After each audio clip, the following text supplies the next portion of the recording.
C'était un projet qu'on avait avec mon épouse. Dès que j'allais arrêter de travailler, de partir et de faire un peu de bateau en Europe. Et on a choisi Berlin parce que Heide est allemande et qu'elle ne connaissait pas Berlin. On a donc rallié Berlin en deux fois 3 mois en 2008-2009. Alors la spécificité, c'est que c'est un bateau de Loire en tout. Vous avez une toux cabanée de 15 mètres. Voilà. On a construit la toux cabanée, c'est toute une histoire, parce qu'on a même été choisir les arbres dans la forêt avec Van Travers, parce que si Van Travers n'avait pas été là, la toux n'existerait pas. Et on a mis 2 ans à la construire. 15 mètres, parce qu'après 15 mètres, c'est péniche, et que péniche, c'est un permis spécial, que 15 mètres, c'est bien assez grand. Alors comment ça s'est comporté sur les canaux d'Europe? Eh bien, sur les canaux, ça va très bien.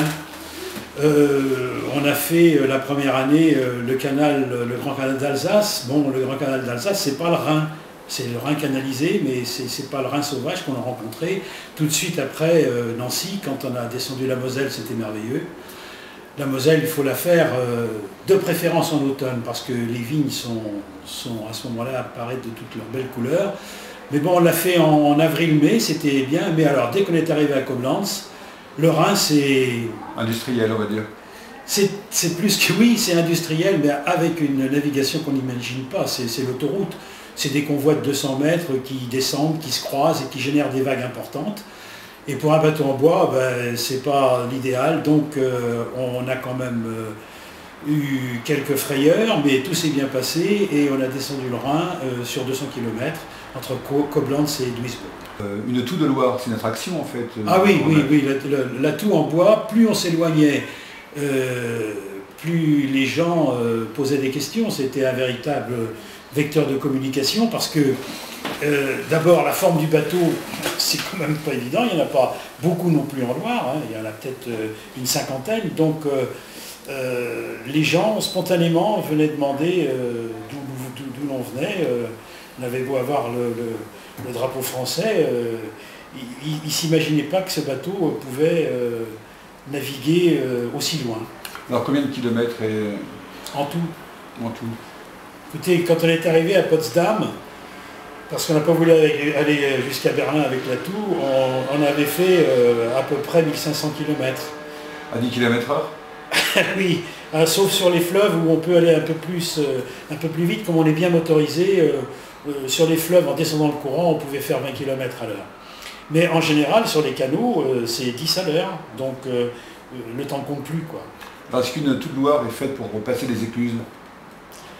Ça dépend des écluses, elle est toujours faite pour passer des écluses, mais il y a des écluses qui sont énormes. Vous vous rendez bien compte qu'en Allemagne, par exemple, les écluses font 200-220 mètres de long sur 40 mètres de large, et c'est des monuments. Donc on est un peu perdu, et puis pour s'amarrer, c'est pas toujours évident, parce que les bollards sont pas forcément tous les 15 mètres. Donc on pouvait amarrer la toux sur un bollard, difficilement sur 2, donc c'était un peu compliqué, mais bon, ça, on a l'habitude. C'est impressionnant surtout, on a fait une écluse qui faisait 19 mètres. On est descendu de 19 mètres avec des gros bateaux, et ben, bon, c'est un peu stressant de temps en temps. Est-ce qu'on retrouve en Allemagne ou en Hollande en fait une passion pour les fleuves avec des mariniers tels que vous, Van Travers, passionnés de leurs fleuves? Les bateliers professionnels qui ne veulent pas se faire appeler mariniers, parce qu'il y a le mot marin et mer dedans, ils se font appeler les bateliers. C'est pas du tout la même chose, parce que maintenant leurs bateaux sont conçus d'une façon très moderne avec radar et tout, et donc ils pilotent des machines énormes qui ne peuvent pas s'arrêter sur 150 mètres ou 200 mètres. D'où la tension continuelle pour les petits bateaux, puisqu'ils sont prioritaires, de ne pas se trouver sur leur route. Mais il y a une solidarité qui est restée. Ces gens-là sont très aimables, avec les petits bateaux également, et entre eux, on sent une grande solidarité. Donc c'est un peu particulier cette batellerie traditionnelle qu'on retrouve dans la région? Alors, la batellerie traditionnelle, on l'a rencontrée beaucoup plus aux Pays-Bas.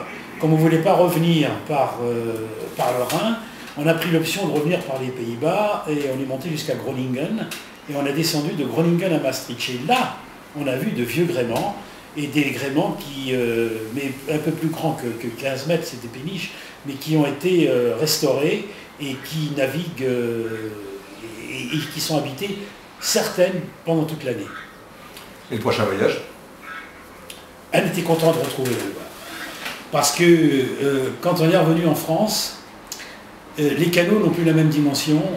C'est une dimension beaucoup plus touristique.